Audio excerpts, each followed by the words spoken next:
గురుదేవ్. ఓం శ్రీ సాయిరామ్. ఆధ్యాత్మికతను సశాస్త్రీయ పందాలు తెలుసుకొని క్రమం తప్పకుండా సాధన చేసి సత్ఫలితాన్ని పొంది జీవిత పరమార్థాన్ని నెరవేర్చుకోవటం ఎట్లా, దీనిని గురించి ఇప్పుడు విశ్లేషించుకుందాం. దివ్య ప్రేమ స్వరూపులారా, మీకు మరొకసారి చెప్తున్నాను, జంతువునాం నరజన్మ దుర్లభం అనేది ఉపనిషత్తులలో ఉదహరించినటువంటి ఒక అద్భుతమైన సూక్తి. ప్రస్తుత పరిస్థితులలో దాన్ని మరొక రకంగా మార్చుకోవాలి. అదేమిటంటే, జంతువునాం నరజన్మ ప్రమాదకరం.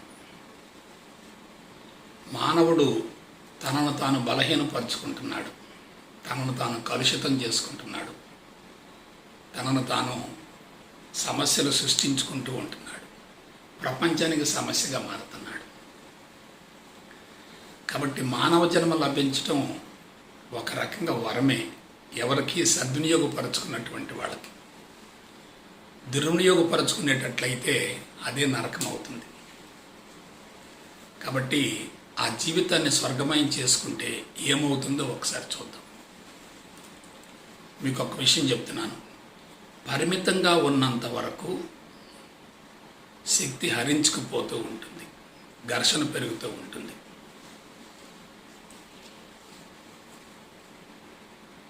పరిధులు కరిగించుకున్నాం అనుకోండి, అనంతంగా విస్తరిస్తూ ఉంటుంది.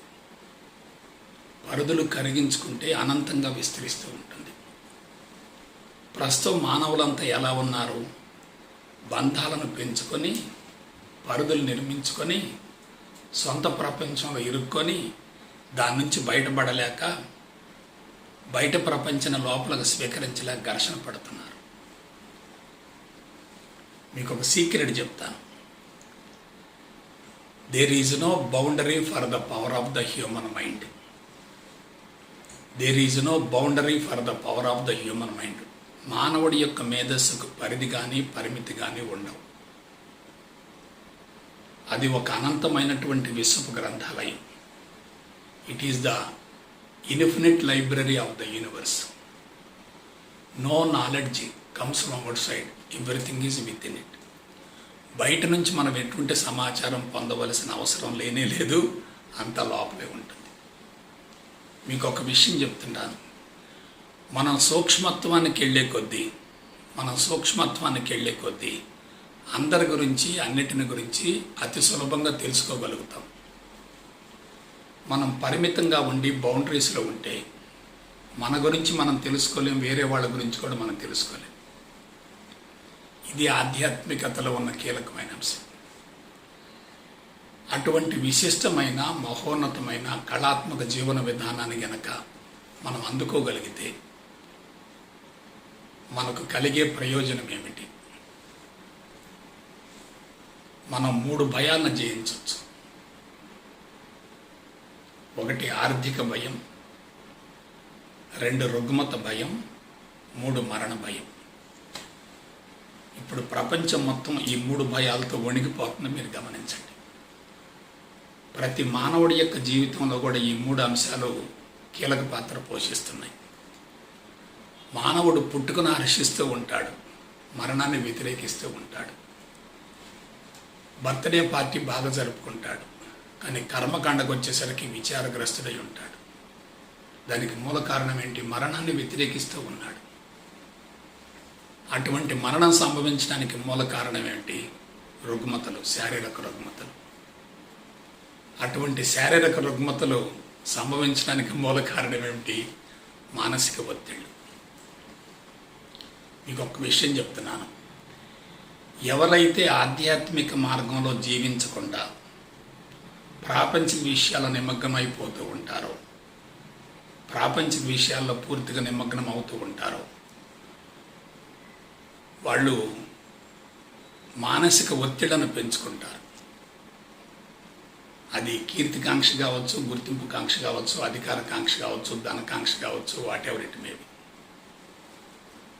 ఇప్పుడు మేధావులు మొత్తాన్ని మీరు గమనించండి.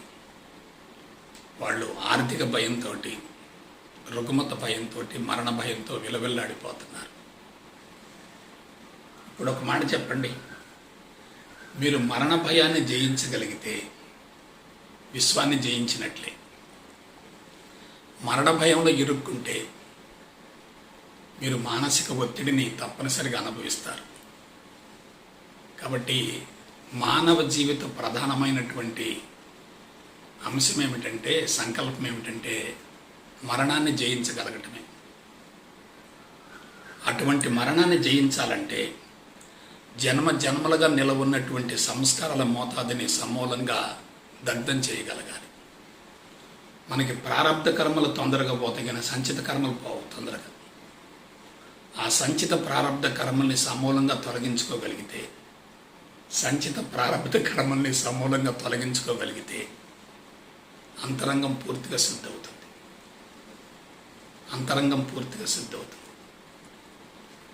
నెక్స్ట్, ఎవరైతే ఆధ్యాత్మిక మార్గంలోకి ప్రవేశించి ఆధ్యాత్మికతను గురించి శాస్త్రీయ పందాలు తెలుసుకొని క్రమం తప్పకుండా సాధన చేస్తూ ఉంటారో వాళ్ళ మొట్టమొదటి వచ్చేటటువంటి మార్పు ఏంటంటే, అంతకుముందు జీవితంలో అతన్ని కష్టపెట్టిన వాళ్ళు, నష్టపెట్టిన వాళ్ళు, బాధ పెట్టిన వాళ్ళు, ఇబ్బంది పెట్టిన వాళ్ళు, మోసం చేసిన వాళ్ళు, అపకారం చేసిన వాళ్ళు, హింసించిన వాళ్ళు, దూషించిన వాళ్ళు, కొట్టిన వాళ్ళు, చంపబోయినటువంటి వాళ్ళ పట్ల వ్యతిరేక భావం తగ్గుతుంది, క్షమాగుణం పెరుగుతుంది. అది ఈ ప్రపంచం మొత్తంలో మహోన్నతమైన లక్షణం ఏంటంటే క్షమాగుణం. ఎప్పుడైతే శత్రువు అనుకున్న వ్యక్తిని నువ్వు క్షమించగలుగుతావో నీ అంతరంగంలో ఉన్న నెగిటివ్ మొత్తం సమూలంగా దగ్ధమైపోతుంది. కాబట్టి కర్మ సిద్ధాంతాన్ని గురించి, కర్మ రహస్యాన్ని గురించి బాగా తెలుసుకొని వ్యతిరేకతను అనుకూలంగా మార్చుకునే దిశలో క్షమాగుణం పెరుగుతుంది. మహోన్నతమైన విశిష్టమైన వ్యక్తిని అనుసరించేటటువంటి అద్భుతమైనటువంటి కళాత్మకత ఏమిటంటే క్షమాగుణమే. మీరు అనుకోవచ్చు, ఎందుకు క్షమించాలండి అనుకోవచ్చు. ఆధ్యాత్మిక మార్గంలోకి ప్రవేశించకముందు తన గత జీవితాన్ని ఒకసారి విశ్లేషించుకొని, సమీక్షించుకొని, పునశ్చరణం చేసుకొని కష్టపెట్టిన వ్యక్తుల్ని, నష్టపెట్టిన వ్యక్తుల్ని, బాధ పెట్టిన వ్యక్తుల పట్ల ప్రతీకారం తీర్చుకోవాలనే భావన ముమ్మరంగా ఉంటుంది. కానీ ఆధ్యాత్మిక మార్గంలో ప్రవేశించిన తర్వాత వాళ్ళు ప్రత్యక్షంగా నష్టపరిచినా, ద్రోహం చేసినా, ఇబ్బంది పెట్టినా సరే పరోక్షంగా మేలు చేశారనే భావన కలిగి వాళ్ళని వదిలివేయటం జరుగుతుంది. నెక్స్ట్ ఇక రెండోది చెప్తున్నాను. ఆధ్యాత్మిక మార్గంలోకి ప్రవేశించి క్రమం తప్పకుండా సాధన చేసేటటువంటి వ్యక్తులకి ప్రజా సంబంధాల్లో విపరీతమైనటువంటి అనుకూలత ఏర్పడుతుంది. కుటుంబంలో గౌరవ ప్రతిష్టలు వస్తాయి. సమాజంలో అందరూ కూడా ఇతని ముందుండి నాయకత్వం వహించమని కోరుతూ ఉంటారు. నేను ఒక చిన్న ఎగ్జాంపుల్ చెప్తాను. ఇంట గెలిచి రచ్చగెలవమన్నారు. ముందు మిమ్మల్ని మీరు సంస్కరించుకోండి, తర్వాత కుటుంబాన్ని సంస్కరించండి. సంస్కరించబడ్డ కుటుంబాన్ని సమాజానికి కానుకగా అందించండి. నిన్ను నువ్వు ఉద్ధరించుకో, ఆ తదుపరి కుటుంబాన్ని ఉద్ధరించు. మీ కుటుంబంలో వచ్చినటువంటి మార్పును సమాజంలో చూయించి సమాజ మార్పు కోసం పాటుపడుతూ ఉండాలి. కాబట్టి రెండో లక్షణం ఏంటంటే కుటుంబ సభ్యుల మధ్య సత్సంబంధాలు ఏర్పడతాయి. కుటుంబ సభ్యుల మధ్య సత్సంబంధాలు ఏర్పడితే ఎలా ఉంటుంది? శక్తి పెరుగుతూ ఉంటుంది. కుటుంబ సభ్యుల మధ్య విభేదాలు పెరుగుతుంటే ఎలా ఉంటుంది? శక్తి హరించుకుపోతుంది.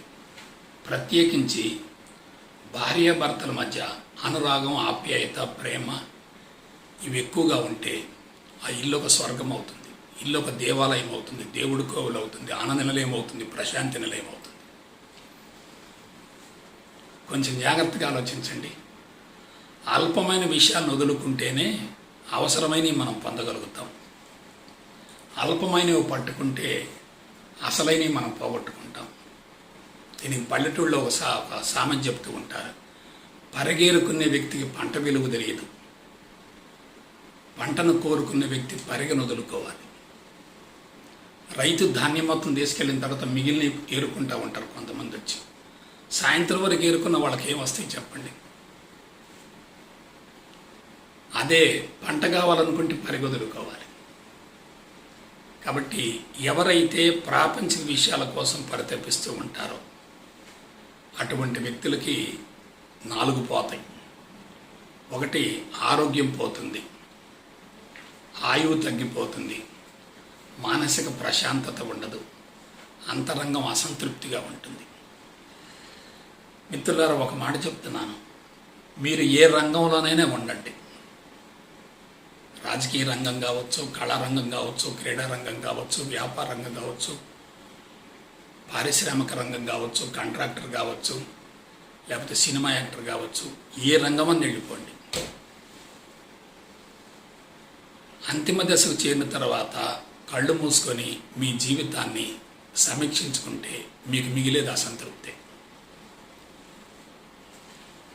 అదే మీరు ఆధ్యాత్మిక రంగంలో ప్రవేశిస్తే, మీ జీవితాన్ని సమీక్షించుకుంటే మీ మనసు ఆనందంలో కేరింతలు కొడుతుంది.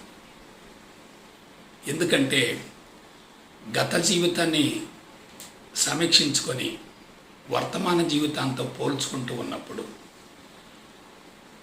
ఆరోగ్యం వస్తుంది, ఆయువు పెరుగుతుంది, మానసిక ప్రశాంతత వస్తుంది, ఆనందం వస్తుంది. అన్నిటిని మించి మరణాన్ని జయించవచ్చు.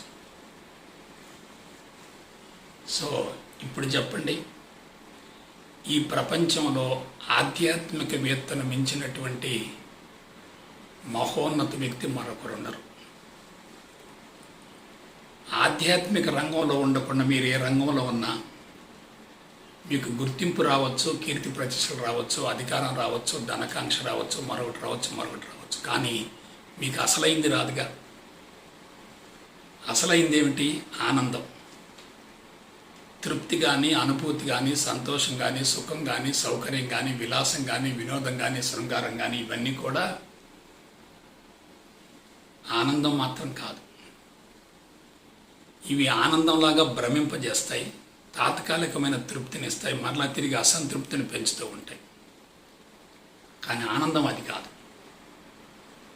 ఆనందంగా జీవించే వ్యక్తి ముఖం ప్రశాంతంగా ఉంటుంది, ప్రసన్నంగా ఉంటుంది, అంతరంగం నిండు కొండ మాదిరిగా ఉంటుంది. ఇప్పుడు చెప్పండి, మీకు ఆనందం కావాలా, అసంతృప్తి కావాలా? ప్రశాంతత కావాలా, అశాంతి కావాలా? పరిపూర్ణ జీవితం కావాలా, పరిమితమైనటువంటి జీవితం కావాలా? సంపూర్ణ ఆరోగ్యం కావాలా, రుగ్మతలతో బాధపడాలా? ఇంకొక విషయం చెప్తున్నాను, ఇది చాలా ఇంపార్టెంట్. చాలామంది ఆధ్యాత్మిక మార్గంలో ప్రవేశించి సాధన చేసుకుంటూ ఉండి కూడా కొందరికి జబ్బులు పోవు, కానీ మానసికంగా ప్రశాంతంగా కనపడతారు. కొంతమందికి జబ్బులు పోవు, మానసికంగా కొంత ప్రశాంతత కనపడతారు. దానికి మూల కారణం ఏంటంటే ఉపరితలంలో మార్పు వచ్చింది, కానీ జన్యు నిర్మాణంలో మార్పు రాలే, జెనెటిక్ స్ట్రక్చర్లో మార్పు రాలే, సంచిత కర్మలు పూర్తిగా తొలగిపోలే. దీనికి నేను మీకు ఇచ్చే సలహా ఏమిటంటే మీరు ఆధ్యాత్మికతకు ఎక్కువ ప్రాధాన్యతనివ్వండి, మిగతా అంశాలకు తక్కువ ప్రాధాన్యతనివ్వండి. కారణం ఏమిటంటే మీరు సూక్ష్మత్వానికి వెళ్ళే కొద్దీ వ్యతిరేకంగా, ప్రతికూలంగా ఉన్నటువంటి వాతావరణం మొత్తం కూడా మీకు అనుకూలంగా మారుతుంది. ఎందుకు? అప్పుడు మీరు భౌతికంగా చేసేవాళ్ళు, మాటల ద్వారా ఇతరులను ఆకట్టుకుంటూ ఉండేవాళ్ళు, మనసు పరిధిలో చేస్తూ ఉండేవాళ్ళు. కానీ ఇదంతా చాలా పరిమితమైంది.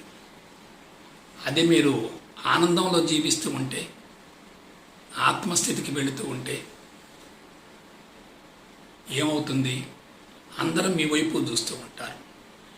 మీరు ప్రచారం కోసం వెళ్ళాల్సిన పని లేదు, ప్రపంచాన్ని జయించాలని తపన ఉండకూడదు. మీ అంతరంగాన్ని జయించగలిగితే చాలు. If you canker your mind, you can canker others. If you control your self, you can control others. ఇంకొక మాట చెప్తున్నాను, జాగ్రత్తగానండి. ఆధ్యాత్మికంగా పరిణతి చెందినటువంటి వ్యక్తిని మనం ఎలా గుర్తించవచ్చు అంటే, ఎంత ధనరాశులు తన ముందు ఉన్నప్పటికీ వాటికి ఎటువంటి ప్రాధాన్యత ఇవ్వడు. బాగా గుర్తుపెట్టుకోండి. ఒక సంస్థ అధినేత కావచ్చు, గురువు కావచ్చు, స్వామీజీ కావచ్చు, బాబా కావచ్చు, భౌతిక పరమైన విస్తరణ కోసం అతను పరితపిస్తున్నాడంటే అతని ఆధ్యాత్మిక పరిణతి మీద దృష్టి లేదని గుర్తుపెట్టుకోండి. ఒక సంస్థ అధినేత కావచ్చు, మరొకళ్ళు కావచ్చు, భౌతికంగా విస్తరించాలని కోరుకోకూడదు, ఆధ్యాత్మికంగా పరిణతి చెందాలని కోరుకోవాలి. ఆధ్యాత్మికంగా పరిణతి చెందుతూ ఉంటే భౌతిక జీవితం సులభతరం అవుతూ ఉంటుంది. ఆధ్యాత్మికంగా పరిణతి చెందకుండా దృష్టి అంతా భౌతిక విస్తరణ మీద కనుక పెట్టేటట్లయితే ఆధ్యాత్మిక పరిణతి కుంటుపడుతుంది. మీకు ఒక మాట చెప్తున్నాను, సంస్థ ఇంటర్నేషనల్ కావాలని చెప్పి ఆలోచించకూడదు, నీవు యూనివర్సల్ కావాలని ఆలోచించాలి. ఇప్పుడు చెప్పండి, నా శరీరం ఇది నువ్వు జీవిస్తూ ఉంటే నీ పర్సనాలిటీ ఇది, కుటుంబానికి విస్తరిస్తే పర్సనాలిటీ ఇది, సమాజానికి విస్తరించే పర్సనాలిటీ ఇది, ప్రపంచానికి వ్యాపిస్తే పర్సనాలిటీ ఇది, ప్రకృతిలో కలిసిపోతే పర్సనాలిటీ ఇది, విశ్వం మొత్తం నాదనుకుంటే దట్ ఈజ్ యూనివర్సల్ పర్సనాలిటీ. బిడ్డలారా, అర్థమైందా? నీకు ఏ పర్సనాలిటీ కావాలి? ఫిజికల్ పర్సనాలిటీ కాదు, సైకలాజికల్ పర్సనాలిటీ కాదు, ఇంటలెక్చువల్ పర్సనాలిటీ కాదు, ఫిలసాఫికల్ పర్సనాలిటీ కాదు, స్పిరిచువల్ పర్సనాలిటీ కావాలి. ఊహించుకో. ఇంకొక విషయం చెప్తున్నా, జాగ్రత్తగానండి. ఆధ్యాత్మికంగా పరిణతి చెందిన వ్యక్తి దేనిని కోరుకోడు, దేని కొరకు ఆరాటపడడు. ఆధ్యాత్మికంగా పరిణతి చెందిన వ్యక్తి దేనిని కోరుకోడు, దేనికోసం పరితపించడు, ఆరాటపడ్డు. మీరు కోరుకుంటూ ఉంటే, పరితపిస్తూ ఉంటే, ఆరాటపడుతూ ఉంటే మీకు రావాల్సింది కూడా ఎనిక్కిపోద్ది. మీరు కోరుకోకుండా, పరితపించకుండా, ఆరాటపడకుండా ఉంటే అవసరానికి మించి వస్తూ ఉంటుంది. ఎప్పుడైతే ఆశించి జీవిస్తావో ఇతరులను ఆకట్టుకునే ప్రయత్నం చేస్తాం, అక్కడ నటన ఉంటుంది. ఎవరి నుంచి ఏమీ ఆశించకుండా జీవిస్తూ ఉంటే అక్కడ స్వచ్ఛత ఉంటుంది, స్పష్టత ఉంటుంది, పవిత్రత ఉంటుంది. ఎంత వచ్చినా నీకు అదనం అనిపిస్తుంది. నెక్స్ట్ ఆర్థిక విషయాల గురించి చెప్తాను, ఎందుకంటే ఇది చాలా అవసరం కూడా. ఆధ్యాత్మిక మార్గంలోకి ప్రవేశించి సాధన చేస్తున్న వ్యక్తికి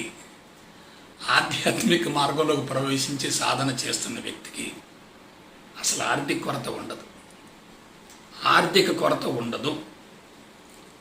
కొరత ఉందంటే అతను ఆధ్యాత్మికంగా పరిణతి చెందలేదు. ఎవరు రావాలో వాళ్ళు వస్తారు, ఎప్పుడు రావాలో వాళ్ళు ఎప్పుడు వస్తారు, ఎంత ఇవ్వాలో అంత ఇస్తారు. నీ అవసరాలు మాత్రం ఆగవు, అదనంగా ఉండే ప్రసక్తి లేదు. మరొకసారి క్లియర్గా చెప్తున్నాను, మీకు ఫైనాన్షియల్ ఫోబియా ఉండదు, అసలు ఆర్థిక భయం ఉండదు. ఎందుకంటే అవసరాలు తక్కువగా ఉంటాయి. అవసరాలు తక్కువగా ఉన్నాయి అనుకోండి, నువ్వు మినిమం నీడ్స్తో జీవిస్తూ ఉన్నావు అనుకోండి, జీవితం ఎలా ఉంటుంది? ఏమి లేకపోయినా అంతరంగం సంతృప్తిగా ఉంటుంది. అదే నువ్వు లగ్జరీస్కి అలవాటు పడ్డావు, స్టేటస్కి అలవాటు పడ్డావు, ఖర్చులకు అలవాటు పడ్డావు, స్టాండర్డ్గా ఇంత ఎక్స్పెండిచర్ ఉందనుకోండి, అంత ఎక్స్పెండిచర్ తగ్గట్టుగా ఆదాయం లేకపోతే ఏమవుద్ది? అప్పుడు ఫోబియా మొదలవుతుంది. దాన్నే ఆర్థిక భయం అంటారు. ఇంకొక విషయం చెప్తున్నాను, very very very very important. ఆధ్యాత్మికంగా పరిణతి చెందిన వ్యక్తి కనీస అవసరాలతో జీవిస్తూ ఉంటాడు, ప్రకృతిలో కలిసిపోతాడు, ప్రకృతిలో మమేకమవుతాడు, ప్రకృతికి అనుగుణంగా జీవిస్తాడు, ప్రకృతిని ఎప్పుడు ప్రేమిస్తూ ఉంటాడు, ప్రకృతిని కాపాడే ప్రయత్నం చేస్తూ ఉంటాడు. సో ఇది వెరీ వెరీ వెరీ ఇంపార్టెంట్. ప్రకృతికి అనుగుణంగా జీవించే వ్యక్తిని ప్రకృతి ఏం చేస్తుంది? నిరంతరం కాపాడుకుంటుంది కదా. ప్రకృతికి భిన్నంగా జీవించే వ్యక్తిని ప్రకృతి ఏం చేస్తుంది చెప్పండి? శిక్షిస్తుంది, అప్పటికి వినకపోతే భక్షిస్తుంది. ఇంకొక విషయం చెప్తున్నాను, ఇది వెరీ వెరీ ఇంపార్టెంట్. ఆధ్యాత్మిక మార్గంలోకి ప్రవేశించి కుటుంబంలో ఉన్న, వృత్తిలో ఉన్న, వ్యాపారంలో ఉన్న, దైనందిన కార్యక్రమాల్లో ఉన్నప్పటికీ లౌకిక జీవితం సులభతరం అవుతుంది. లౌకిక జీవితం సులభతరం అవుతుంది. అలా కాకుండా లౌకిక జీవితం ఇరుక్కుంటే ఆధ్యాత్మికతను అందుకోవటం చాలా కష్టం. లౌకిక జీవితంలో ఇరుక్కుంటే ఆధ్యాత్మికతను అందుకోవటం చాలా కష్టం. కాబట్టి ఆధ్యాత్మికతను అందుకుంటే లౌకిక జీవితం సులభతరం అవుతుంది. లౌకిక జీవితంలో ఇరుక్కుంటే ఆధ్యాత్మికతను అందుకోవటం చాలా కష్టం. ఇంకొక విషయం చెప్తున్నాను, ఆధ్యాత్మికతలో పరిణతి చెందిన వ్యక్తికి భౌతికవాదంలో ఎటువంటి ఇబ్బంది ఉండదు. నాకు తెలిసినంత వరకు మనం ఆశ్రమ జీవితాన్ని కొనసాగించటం లేదు, గురుకులాల్లో ఉండటం లేదు, జనవాహినికి దూరంగా ఉండటం లేదు. కుటుంబం ఉంది, భార్య బిడ్డలు ఉన్నారు, కొన్ని ఖర్చులు ఉన్నాయి. ఇది ఇక్కడ మీరు కీలకమైన విషయం తెలుసుకోండి. భౌతికవాదంలో ఇరుక్కున్న వ్యక్తి ఆధ్యాత్మికతను అందుకోలేడు. భౌతికవాదంలో ఇరుక్కున్న వ్యక్తి ఆధ్యాత్మికతను అందుకోలేడు. ఆధ్యాత్మికతలో పరిణతి చెందిన వ్యక్తికి భౌతికవాదం సులభతరం అవుతుంది.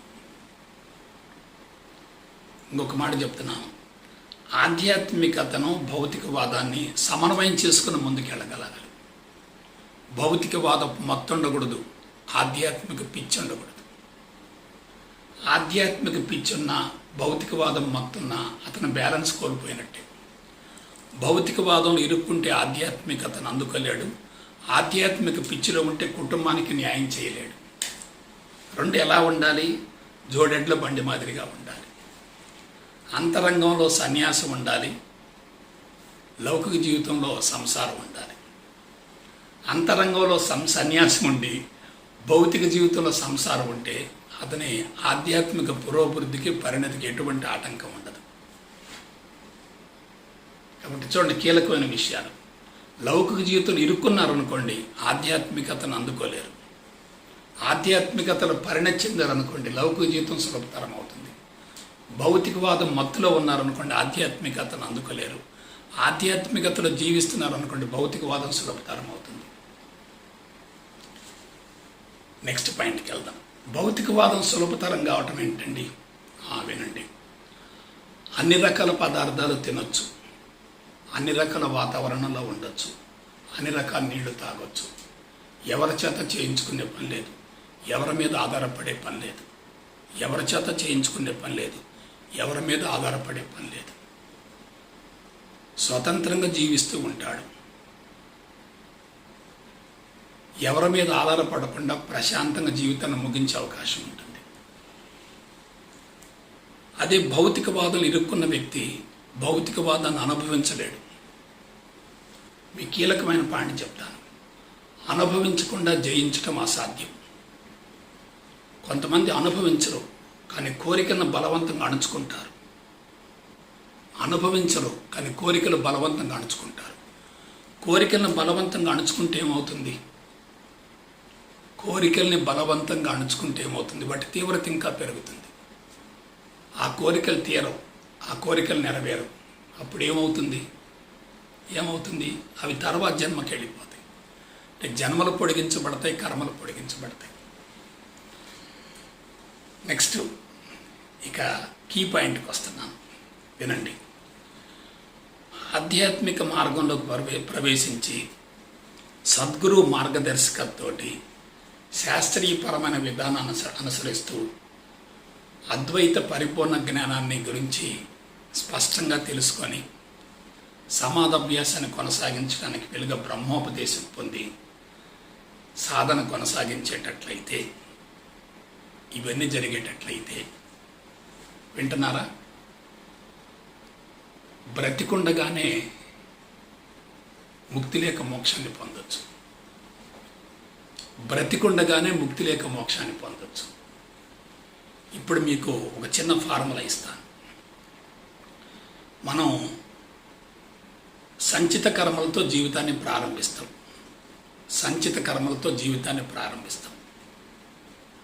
ఫర్ ఎగ్జాంపుల్, మనం 100 సంచిత కర్మలతో జీవితాన్ని ప్రారంభించాం. సంచిత కర్మలు అంటే ఏమిటి? కోరికలు, సంకల్పాలు, ఆశయాలు అవన్నీ ఉంటాయి. 100తో ప్రారంభించాం.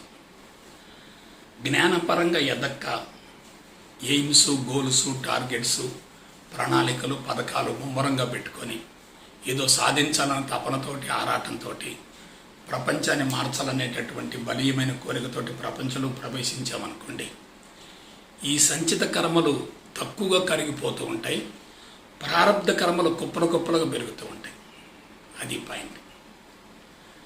సంచిత కర్మలేమో తక్కువగా కరిగిపోతాయి, ప్రారబ్ధ కర్మలు కుప్పలుగా పెరుగుతాయి. సంచిత కర్మలు అలాగే ఉండిపోయినాయి ఎక్కువ శాతం. ప్రారబ్ధ కర్మలు పెరుగుతూ ఉన్నాయి. కోరికలు, ప్రణాళికలు, గోల్స్, ఎయిమ్స్, టార్గెట్స్ ఇవన్నీ బాగా ఉన్నాయి. వాటిని నెరవేర్చుకోవటం కోసం పగలు రాత్రి విపరీతంగా శ్రమిస్తూ ఉన్నారు.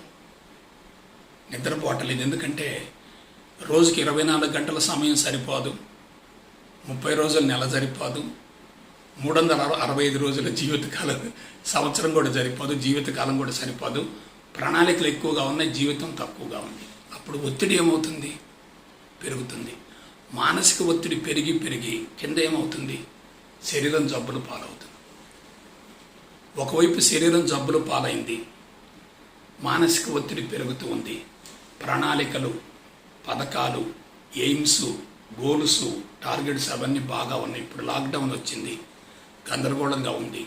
చాలామంది విపరీతంగా టెన్షన్ ఫీల్ అవుతున్నారు. ఎందుకంటే వాళ్ళ ప్రణాళికలు, పథకాలు, గోల్స్, ఎయిమ్స్, టార్గెట్స్ మొత్తం ఆగిపోయినాయి.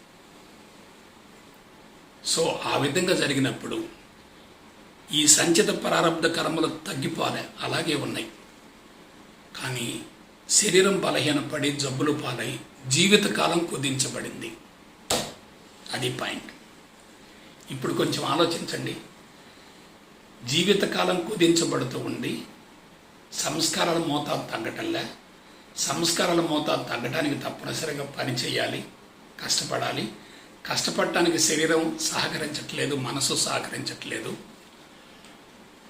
అతనికి జీవితకాలం కుదించబడింది. తక్కువ వయసులోనే మరణం వచ్చింది. ఫర్ ఎగ్జాంపుల్ 40వ సంవత్సరం వచ్చేసరికి హార్ట్ అటాక్ వచ్చింది, లేదా ఇవాళ కరోనా వచ్చింది. ఒక 10 రోజులు 15 రోజులు ఆ కరోనాతో బాధపడి చనిపోయాడు. మరి అతనికి ఎన్నో కోరికలు ఉన్నాయి, ఆశయాలు ఉన్నాయి, సంకల్పాలు ఉన్నాయి, గోల్స్ ఉన్నాయి, ఎయిమ్స్ ఉన్నాయి, టార్గెట్స్ ఉన్నాయి. ఇవన్నీ మరి నెరవేరలేదు కదా. అప్పుడేమవుతుంది? ఈ దేహం నుంచి ఒకడు బయటికి వెళ్తాడు.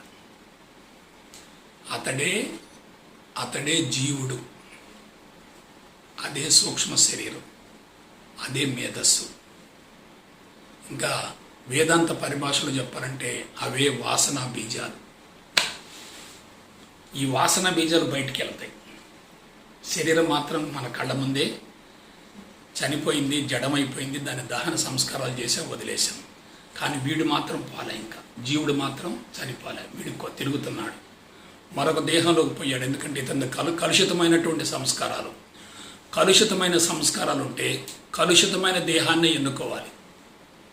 ఉత్తమ సంస్కారాలు ఉంటే ఉత్తమమైనటువంటి దేహాన్ని ఎన్నుకుంటాడు. కలుషితమైన సంస్కారాలు ఉంటే అటువంటి దేహాన్ని ఎన్నుకుంటాడు, ఆ దేహంలోకి పోతాడు. అక్కడ మళ్ళా గందరగోళం జరుగుతూ ఉంటుంది. అక్కడ గోల్స్, ఎయిమ్స్, టార్గెట్స్, పథకాలు, ప్రణాళికలు పెరుగుతూ ఉంటాయి. అక్కడ శరీరం బలహీనపడుతుంది. మళ్ళా జీవుడు జీవితకాలం పూర్తి కాకముందు బయటికి వెళ్ళిపోతాడు. సో ఇదంతా ఏమిటి? శరీరాలు మాత్రం మారుతున్నాయి, శరీరాలు మాత్రం మారుతూ ఉన్నాయి, శరీరాలు మాత్రం నశించిపోతున్నాయి, శరీరాలు మాత్రం మరణిస్తున్నాయి. కానీ జీవుళ్ళు కొనసాగుతున్నారు. మొత్తం ఫార్ములా చెప్తాను. 100 సంచిత కర్మలతో జీవితం ప్రారంభమైంది. అందులో 25 సంచిత కర్మలు కరిగిపోయాయి, 75 మిగిలిన్నాయి. ప్రారంభిత కర్మలు 150 చేరాయి. 150 + 75 ఎంత? 150 + 75 225. ఆ ప్రారంధ కర్మలలో ఒక 50 తగ్గిపోయినాయి అనుకోండి, కరిగిపోయినాయి అనుకోండి, అప్పుడు 175 ఉంటాయి. ఈ 175తో కూడినటువంటి ఈ సూక్ష్మ శరీరం ఏమవుతుంది, బయటికి వెళ్ళిపోతుంది. సో బయటికి వెళ్ళిపోయి శరీరం దొరక్క నరకయాతన అనుభవిస్తూ ఉంటుంది. కానీ జ్ఞాని ఏం చేస్తాడు చెప్పండి? తనను గురించి తాను ఆలోచించుకుంటాడు, తనలోకి తాను పయనిస్తాడు, తన సహజత్వాన్ని తాను అనుభవిస్తూ ఉంటాడు, తన లోపాలు తాను సరిదిద్దుకుంటూ ఉంటాడు, తనను తాను సంస్కరించుకుంటూ ఉంటాడు, తన జీవితాన్ని గురించి అన్ని కోణాల నుంచి లోతుగా అధ్యయనం చేస్తూ ఉంటాడు, ఉత్తమ సంస్కారాలు పెంపొందించుకుంటాడు. ఇప్పుడేమైంది? సంచితం తగ్గిపోతూ ఉంది. గోల్స్, ఎయిమ్స్, టార్గెట్స్ ఇవేమీ లేవు. గోల్స్, ఎయిమ్స్, టార్గెట్స్, ప్రణాళికలు, పథకాలు ఏమీ లేవు. అప్పుడు ప్రారంధం ఏమవుతుంది? తగ్గిపోతుంది. సంచితం ఏమవుతుంది? కరిగిపోతుంది. ఇప్పుడు వినండి, ఇతను పరిపూర్ణ జ్ఞానంతో, జ్ఞానోదయంతో బ్రతికి ఉండగానే సంస్కారాలు మొత్తాన్ని కరిగించుకుంటాడు. బ్రతికి ఉండగానే సంస్కారాలు మొత్తం కరిగించుకుంటాడు. సో అప్పుడు ఎవరు చనిపోతారు? శరీరం చనిపోలే. మరి ఎవరు చనిపోయారు? జీవుడు చనిపోయాడు. శరీరం చనిపోలే, జీవుడు చనిపోయాడు. దాన్ని ఏమంటారు తెలుసా? జీవనముక్తి అంటాడు. జీవనముక్తి అంటారు. శరీరం చనిపోతే దేహ విముక్తి అవుతుంది, జీవుడు చనిపోతే జీవనముక్తి అవుతుంది. ఇంకొక మాటలో చెప్పాలంటే జీవభావాన్ని కరిగించుకొని బ్రతికుండగానే ముక్తిని పొందటమే జీవనముక్తి అంటే. జీవభావాన్ని కరిగించుకొని బ్రతికుండగానే ముక్తిని పొందటమే జీవనముక్తి అంటే. ఇతని పరిస్థితి ఎలా ఉంటుందంటే లోపల మొత్తం క్లీన్గా ఉంది, సంస్కారాలు లేవు, సంపూర్ణ స్వేచ్ఛతో ఉన్నాడు, ఫ్రీ మైండ్తో ఉన్నాడు. ఇంకొక మాట చెప్పాలంటే ట్యాంకీలో ఉన్న నీళ్లు మొత్తం కారిపోయినాయి, అదనంగా నీళ్లు పడలే, ఇంకా ట్యాంకీ మొత్తం కాళ్ళైంది. ఇప్పుడు ఒక మాట చెప్పండి, సంస్కారాలు మొత్తం సమూలంగా దగ్ధమై కరిగిపోయినటువంటి వ్యక్తి, సంపూర్ణ స్వేచ్ఛలో జీవించేటటువంటి వ్యక్తి, విశ్వవ్యాప్త భావంతో జీవించేటటువంటి వ్యక్తి, అసలు శరీరమే లేదనే భావంతో జీవించేటటువంటి వ్యక్తి, విశ్వమే నా శరీరం అనే భావంతో జీవించేటటువంటి వ్యక్తి ఎలా ఉంటాడు? నో బాడీ, అసలు బాడీ లేదు. సంబడి నుండి నోబడికి వచ్చాడు, నోబడి నుండి ఎవరిబడికి వచ్చాడు. ఇప్పుడు ఇదంతా క్లీన్ అయిపోయింది. ప్రణాళికలు, పథకాలు, ఎయిమ్స్, గోల్స్, టార్గెట్స్ లేవు. కానీ తనకు ఒకటి ఉంది, అదేమిటంటే దృక్పథం, విజన్ ఉంది. ఏమిటి ఆ విజన్? నేను సాధన ద్వారా కానీ జ్ఞానం ద్వారా కానీ నా సంస్కారాలు మొత్తం కరిగించుకొని ఆనందాన్ని పొందుతున్నాను, మానసిక ప్రశాంతతతో జీవిస్తున్నాను, నాకు సంపూర్ణ ఆరోగ్యం ఉంది, సుదీర్ఘాయు ఉంది, నేను పొందినటువంటి అనుభవాన్ని సమాజంలో ఉన్నటువంటి నా బిడ్డలందరికీ అందించాలనే భావంతో వెళుతూ ఉంటాడు. సపోజ్ సంస్కారాలు మొత్తం కరిగిపోయినాయండి, ఏమీ చేయవలసినటువంటి అవసరం లేదు అనే భావంతో అలాగే కూర్చున్నాడు అనుకోండి, అతనికి జడత్వం పెరుగుతుంది, సోమరతనం పెరుగుతుంది, బద్ధకం పెరుగుతుంది, నిద్రమత్తు పెరుగుతుంది, చెడు కర్మఫలం పెరుగుతుంది, తమోగుణం పెరుగుతుంది. అలా కాకుండా సంపూర్ణ స్వేచ్ఛతో సమాజ స్థాపన కోసం, ఆధ్యాత్మిక ఆదర్శ ప్రపంచం కోసం నిరంతరం శ్రమిస్తూ పోతున్నాడు అనుకోండి, ఆదర్శ ఆధ్యాత్మిక ప్రపంచం కోసం నిరంతరం శ్రమిస్తూ ఉన్నాడు అనుకోండి, అతని కార్యక్రమం ఉంటుంది, యాక్టివిటీ ఉంటుంది, అతను చేపట్టిన ప్రతి కార్యక్రమం విజయవంతం అవుతుంది. ఎందుకంటే ఏమీ ఆశించటం లేదుగా, ఇక్కడ ఏమీ లేదుగా అసలు. ఆ స్థితిలో ప్రపంచంలోకి వెళ్ళాడు అనుకోండి, ప్రపంచం తప్పనిసరిగా స్వీకరిస్తుంది. అటువంటి వ్యక్తినే చెప్పంటారా సిద్ధ పురుషుడు అంటారు, ఋషి అంటారు. వాళ్ళకి సెంటిమెంట్స్ ఉండవు, వ్యక్తి పూజలు ఉండవు, విగ్రహ పూజలు ఉండవు, బంధాలు ఉండవు. సంపూర్ణ స్వేచ్ఛను అనుభవిస్తూ సంపూర్ణ స్వేచ్ఛ నుండి ప్రపంచంలో ప్రవేశిస్తారు. మీకు ఇంగ్లీష్లో ఒక మాట చెప్తాను. A free mind can achieve anything, slavery mind cannot achieve anything. బంధాల్లో ఉన్న వ్యక్తి ఏమీ సాధించలేడు. ఒకవేళ సాధించింది కనపడుతున్నా సరే పక్కన పోగొట్టుకున్నది అంతే మోతాదులో ఉంటుంది. సాధించానని చెప్పి అనుకుంటాడు, గర్వపడతాడు, కానీ పోగొట్టుకున్న దాన్ని తెలుసుకొని చివరిలో బాధపడతాడు. అందుకే ఆధ్యాత్మిక మార్గంలో ప్రవేశించిన వ్యక్తి చిట్ట చివరి రోజులలో కళ్ళు మూసుకొని కూర్చుంటే మనసు ఆనందంలో పరవశించిపోతుంది. బుగ్గలు లావవుతూ ఉంటాయి, ముఖంలో కళ పెరుగుతూ ఉంటుంది. ప్రపంచం తన కోసం పరితపిస్తూ ఉంటుంది. ప్రపంచాన్ని సమ్మోహితం చేయగలుగుతాడు, ప్రపంచాన్ని ఆకట్టుకుంటాడు. తాను చెప్పే ప్రతి మాటకి విలువ ఉంటుంది, శక్తి ఉంటుంది, అవతల వ్యక్తిని పూర్తిగా ప్రభావితం చేస్తుంది, అవసరమైతే మార్చగలుగుతుంది. ఇప్పుడు నాకు చెప్పండి, బాగా వినండి ఒకసారి. మన జీవితానికి ఏం కావాలి? పాత కర్మలు కరిగించుకోవాలి, క్రొత్త కర్మలు చేరకుండా ఉండాలి. జీవితాన్ని సమత్వంలో సమతుల్యంలో కొనసాగించడం అంటే ఏమిటి? చూడండి, ఆరోగ్యం, సుదీర్ఘాయువు, మానసిక ప్రశాంతత, ఆనందం, అంతిమంగా అనాయాస మరణం. ఇంకొక మాట చెప్తాను. ఖండబలం, అర్ధబలం, అంగబలం, ఆత్మబలం.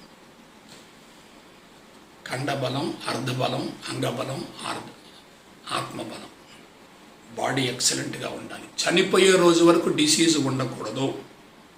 ఉంటే అతనికి అంతరంగ శుద్ధి జరగలేదు. ఆర్థికపరమైన ఇబ్బందులు ఉండకూడదు. ఉంటే అతనిలో స్వార్థం ఉంది, అహంకారం ఉంది. సమాజంలో ప్రవేశిస్తే సమాజం నుంచి ఏమీ ఆశించడు కాబట్టి సమాజంలో ప్రతి ఒక్కరు ఇతను స్వీకరిస్తారు. కాబట్టి ఖండబలం, అర్ధబలం, అంగబలం. నాలుగోది ఏంటి? ఆత్మబలం. బిడ్డలారా, ఆధ్యాత్మిక మార్గం అనేది ఋషులు మనకిచ్చిన వరప్రసాదం. అది భారతీయులకే అటువంటి అవకాశం, అదృష్టం ఉంది. కాబట్టి మనం ఆధ్యాత్మిక మార్గాన్ని గురించి శాస్త్రీయ పంథాలు తెలుసుకొని క్రమం తప్పకుండా సాధన చేయగలిగితే జీవిత పరమార్థం 100% నెరవేరుతుంది.